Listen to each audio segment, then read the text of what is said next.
Hello everyone, welcome back to my channel. আশা করি সকলে খুব ভালো আছেন। আমিও খুব ভালো আছি। আবার একটি নতুন রেসিপি নিয়ে আপনাদের সামনে হাজির হলাম। বাড়িতে গেছিলাম, বাড়ি গিয়ে অনেক দিনের ইচ্ছেই ছিল যে পোড়া মশলা দিয়ে চিকেন অর মাটন কিছু একটা করব। তো মাটনই বাড়িতে ছিল, এই জন্য পোড়া মশলা দিয়ে মাটন কারি করেছিলাম। তো তার জন্য প্রথমেই চাটু বসিয়ে দিয়েছিলাম। চাটুতে পেঁয়াজ, টমেটো, রসুন আর শুকনো লঙ্কাকে ভালো করে পুড়িয়ে নিচ্ছিলাম। রসুন আর শুকনো লঙ্কা পোড়াতে আমার খুব একটা বেশি সময় লাগেনি, খুব তাড়াতাড়ি হয়ে গেছিলো। টমেটোটাও মোটামুটি তাড়াতাড়ি হয়ে গেছিলো, কিন্তু পেঁয়াজটা পোড়াতে আমার অনেকটা সময় লেগেছিল।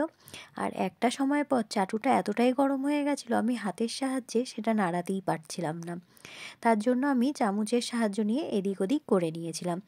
পোড়ানো হয়ে গেলে মশলাটা একটু ঠান্ডা করে মিক্সচার গ্রাইন্ডারে দিয়ে দিয়েছিলাম। তারপর ভালো করে একটু পেস্ট করে নিয়েছিলাম। আমি আজকে আর শিলনোড়াতে পেস্ট করিনি। তারপর কড়াইতে সরিষার তেল দিয়ে জিরে, তেজপাতা আর শুকনো লঙ্কা ফোড়ন দিয়েছিলাম।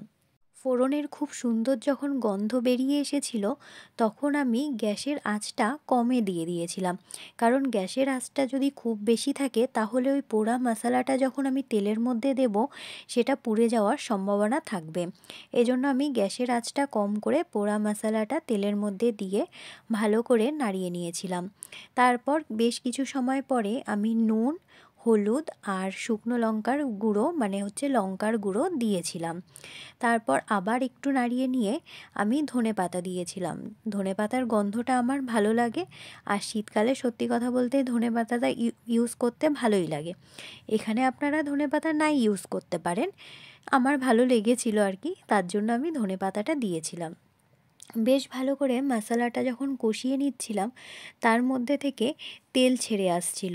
ঠিক সেই সময় আমি তার মধ্যে আমার যে ধুয়ে রাখা মাংসটা ছিল, সেটা ওই মশলার মধ্যে দিয়ে দিয়েছিলাম। মাংসটা যেই কড়াইতে আমি মশলাটা করেছিলাম, তার মধ্যে ভালো করে মাখিয়ে নিয়েছিলাম।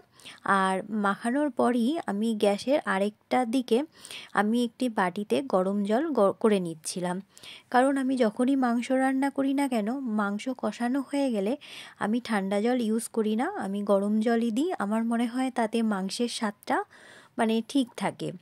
এবার যাই হোক, যেহেতু খাসির মাংস তো কড়াইতে হতে অনেকটা সময় লাগছিল, তাই জন্য আমি সেটা প্রেশার কুকারে একটা সিটি দিয়ে নিয়েছিলাম।